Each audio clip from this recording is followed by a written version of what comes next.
kulanti wacan oo wanaagsan daawadayaal idilkiinba meel kastoo aad dunida ka joogtaan ku soo dhawaada barnaamijka arrimaha siyaasadda warqaad oo goorahan oo kale aynu idiin soo gudbinno qodobada maanta aynu idiin hayno waxa ugu waaweyn Kenya oo dacwad ka dhana Soomaaliya u gudbisay qaramada midoobay iyo midowga Afrika maxay tahay dacwadaasi xog dheeraad ayaan kaga haynaa damaca cusub ee xukuumadda Nairobi oo laba kaclays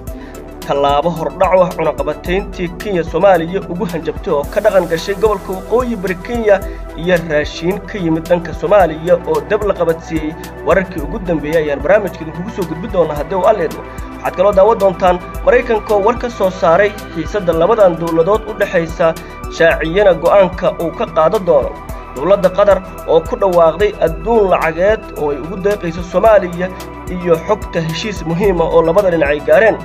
waxaad kaloo barnaamijka ku daawan doontaan dawladda Soomaaliya oo maantay AMISOM kala wareegtay mid ka mid ah xeryaha muhiimka u ah ciidamada xoogga dalka iyo difaacista qaranka u diyaar garooba daawadayaal qodobadaas iyo kuwa kale oo faahfaahsan aynu kugu soo gudbino barnaamijka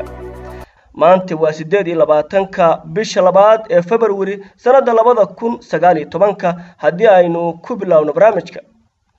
dawladda Kenya oo sii wada ololaheeda diblomaasiyadeed ee ka dhanka ah Soomaaliya ayaa ku dhawaaqday tallaabo kale oo ka dhana Soomaaliya isla markaana waxay dacwad u gudbisay midowga Afrika wasaaradda arrimaha dibadda Kenya ayaa dacwad ka dhana Soomaaliya gaarsiisay midowga Afrika dacwadaasi oo ku saabsan sheegashada Kenya ee badda Soomaaliya waxaana ay warbaahinta Kenya sheegtay dacwadda sidoo kale in la ogeysiiyay Jimciyadda Qurumaha ka dhaxaysa wasiirka arrimaha dibadda dawladda Kenya haweeneyda lagu magacaabo Monica Juma waxa ay sheegtay in arinta kala dhaxaysa Soomaaliya ay la wadaageen dalalka xubnaha ka golaha ammaanka ee Jimciyadda Qurumaha ka dhaxaysa iyo sidoo kale midowga Afrika si arinta ula socdaan sidoo kalena tallaabada kaga aadan ay qaataan waxay kaloo Kenya mowqifkeeda la wadaagtay safiirada dalalka reer galbeedka u jooga dawladda Kenya sida Ingiriiska, Faransiiska, Norway iyo wadamo kale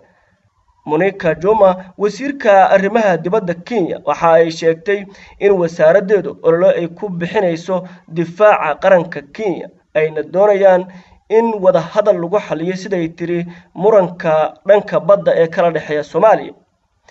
fariinta aynu u gudbinay wadamada caalamka waxay noo tahay dhiirigelin waxaanay noo sheegeen inay muhiim tahay si hoose in loo dhameeyo khilaafka siyaasadeed ee labada dal u dhaxeeya waxaanay sidoo kale intaas raacisay dawladda Kenya waxay doonaysaa in arintan si hoose loo xaliyo isla markaana dib loo soo celiyo dacwadda dhanka badda ee maxkamadda Hague isla markaana Soomaaliya ay doonayso go'aanka maxkamadda inay sugto dawladda Kenya waxay dadaal ku bixinaysaa in Soomaaliya ay ka laabato dacwadda badda isla markaana labada dawladood ay ka wada xaajoodaan ayadoo Kenya rajo badan aan ka qabin inay ku guuleysan doonto dhanka dacwadda ee badda dhinaca kale dawladda Mareykanku waxa ay ka hadashay siday u aragto khilaafkan siyaasadeed ee u dhaxeeya Soomaaliya iyo Kenya safiirka dawladda Mareykanka u fadhiya Soomaaliya oo wareysi siiyay warbaahinta gudaha waxa uu sheegay inay muhiim tahay in la dhameeyo khilaafka diblomaasiyadeed ee ka dhaxeeya Soomaaliya iyo Kenya waxa uu sheegay wadamadan ku yaala gobolka Geeska Afrika inaysan u wanaagsaneyn inuu sii socdo khilaafkooda isagoo sheegay Mareykanku arintan inuu ka walaacsan yahay safiirku waxa uu tilmaamay inay qaadayaan tallaabo kasta oo lagu dhameyn karo khilaafka labada wadan balse waxa uu iftiimiyay inay muhiim tahay isku socoshada ganacsiga labada dawladood iyo isdhexgalka bulshada waxa uu sheegay haddii uu xumaaday xiriirka ganacsiga iyo isdhexgalka bulshada inay sheekadu u eg tahay mid sii laba kaclaysay isla markaana horseedi karta isku dhac gacan ka hadal isku bedela sidoo kale dawladda Kenya ayaa maanta magaalada Gaarisa ku gubtay badeecado laga keenay dhanka Soomaaliya kuwaas oo ganacsato Soomaaliyeed gudaha Kenya ay geliyeen badeecadaha lagu gubay magaalada Gaarisa hay'adda dakhli aruurinta Kenya waxay ku qiyaastay adduun lacageed oo gaaraya 19 milyan oo lacagta Kenya waxaana ay sheegtay in si sharci darra raashinkaasi loo soo geliyay gudaha dalka Kenya badeecadaha ayaa lagu sheegay 30 tan oo sokora iyo sidoo kale 578 kartoon oo caano boora sidoo kale waxa la sheegay saliid fara badan oo cadadkeeda la sheegay in raashinkan ay ku jirtay gudoomiyaha degmada Gaarisa waxa uu sheegay inaysan aqbalayn badeecada laga keenay dhanka Soomaaliya gudaha Kenya inay soo galaan maadaama xiriirka labada wadan uusan wanaagsanayn sidoo kale waxa uu intaas warkiisa raaciyay ganacsatada Soomaaliyeed iyagoo ka cararaya canshuuro badan in si dhow Malaysia ay ku soo galiyaan ganacsiga gudaha dalka Kenya isla markaana arintaas ay la dagaalami doonaan dowladda Kenya dhawaan waxay ku dhawaaqday cunaqabateyn adag in saari doonto Soomaaliya ayadoo tallaabadan u muuqato mid bilow ah hadalkii dhawaan ka soo yeeray Kenya hayeeshee su'aalo badan ayaa ka taagan sababta Kenya ay ku cunaqabateyn karto Soomaaliya ayadoo marka la eego dhaqaalaha labada dhinac ee isdhaafsadaan la aaminsan yahay in kan Kenya u xaroodo aad u badan yahay maadaama diyaarado badan oo qaadkeena Soomaaliya dhanka Kenya ay ka yimaadaan weli daawadayaal warqad iyo nagala socotaan qaybihii hore ee barnaamijka ayaynu ku guda jirnaa meel kastoo dunida ka joogtaan xilli wanaagsan ayaynu idin leenahay dowladda federaalka Soomaaliya maanta AMISOM waxay kala wareegtay kuliyadda jaalasiyaad ee magaalada Muqdisho ciidamada AMISOM ee ka socda dowladda Burundi ayaa gabi ahaan maanta waxay faarujiyeen kuliyadda jaalasiyaad ee magaalada Muqdisho oo muddo dheer fariisin u ahayd qorshaha ciidamada AMISOM looga saarayo kuliyadda jaalasiyaad waxa ay qayb ka tahay qorshooyin dowladda Soomaaliya xiriyaha ciidan ee ku yaal magaalada Muqdisho ay kula wareegayso xaflad ka dhacday kuliyadda jaalasiyaad ayaa waxa ka qayb galay mas'uuliyiin ka tirsan dowladda Soomaaliya oo horkacay ra'iisul wasaare ku-xigeenka dalka Mahdi Maxamed Guuleed iyo madaxda AMISOM ra'iisul wasaare ku-xigeenka Soomaaliya Mahdi Maxamed Guuleed oo hadal kooban ka jeediyay goobta waxa uu sheegay dowladda federaalka Soomaaliya inay ku dadaalayso sidii ula wareegi lahayd xarumaha muhiimka ah difaacidda dalka isla markaana AMISOM horey dhowr xarumood laga wareegay maanta waxaynu u joognaa xafladda la wareegidda kuliyadda jaalasiyaad oo ahayd kuliyad muhiim ah buqcadaad muhiim u ah istiraatiijigna amniga magaalada caasimadda iyo dalkabana wax weyn ka taraysa gacanta hore ugu hayeen walaalaheen Burundi ciidamada AMISOM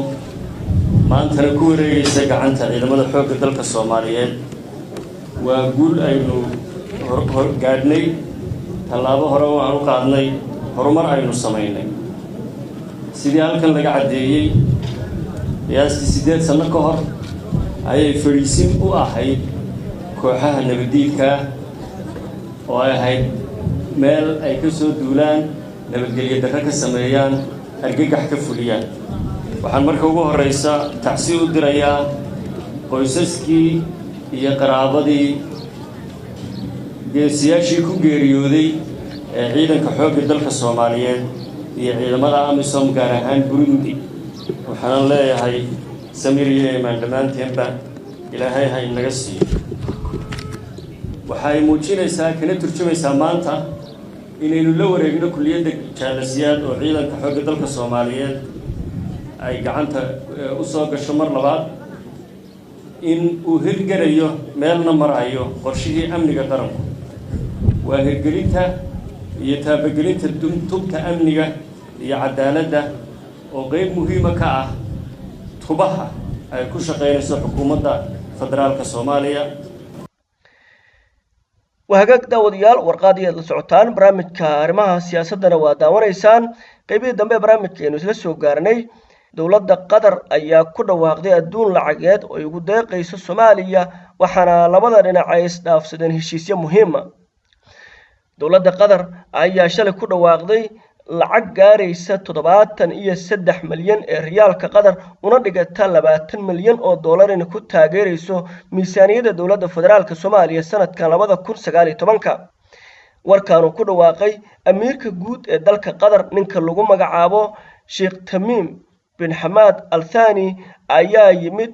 kadib markii booqasho magaalada Dooxa uu ku tagay madaxweynaha Jamhuuriyadda Federaalka Soomaaliya Mudane Maxamed Cabdullaahi Farmaajo kulamo kala duwan oo la qaatay amiirka wadankaasi iyo mas'uuliyiin kale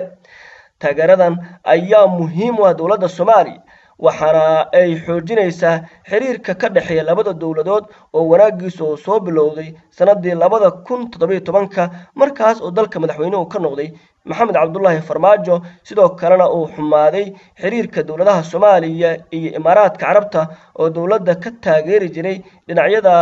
miisaaniyadda iyo waliba tababarada ciidamada dowladda Qatar ayaa ballan qaaday Soomaaliya dhinacyo badan inay ka taageerayso waxaana kulamo kala duwan oo labada mas'uul magaalada Dooxa ay ku yeesheen looga hadlay arrimo muhiim ah oo markaasi la xiriira xoojinta xiriirka wanaagsan ee labada dowladood kulanka madaxweynaha Soomaaliya iyo amiirka guud ee Qatar waxaa lagu lafaguray siyaasadda dowladda Qatar ka leedahay Soomaaliya iyo sida ay dhinacyo kala duwan oo amnigu qayb ka yahay uga taageerayso labada dhinac waxa ay sidoo kale meel isla dhigeen in dowladda Qatar xoog ay saarto maalgashiga Soomaaliya gaar ahaan kalluumaysiga xoolaha nool beeraha iyo tamarta oo qayb ka qaadanaya abuurista fursado shaqo oo dhalinyarada Soomaaliyeed ay helaan kulanka madaxweynaha Soomaaliya iyo amiirka guud ee Qatar waxyaabaha sidoo kale lagu soo hadal qaaday waxa kamid ah in dowladda Qatar door wanaagsan ay ku yeelato dhismaha ciidamada xoogga dalka si looga maarmo kaalmo amni oo wadamo kale laga helo maalmo ka hor ayay ahayd markii mashruuc weyn oo la doonayo in lagu dhiso wadooyin isku xira Afgooye iyo Jowhar iyo Afgooye Muqdisho laga dhagax dhigay meel duleedka ka ah magaalada Muqdisho waxaana dhismahan fulinaya dowladda Qatar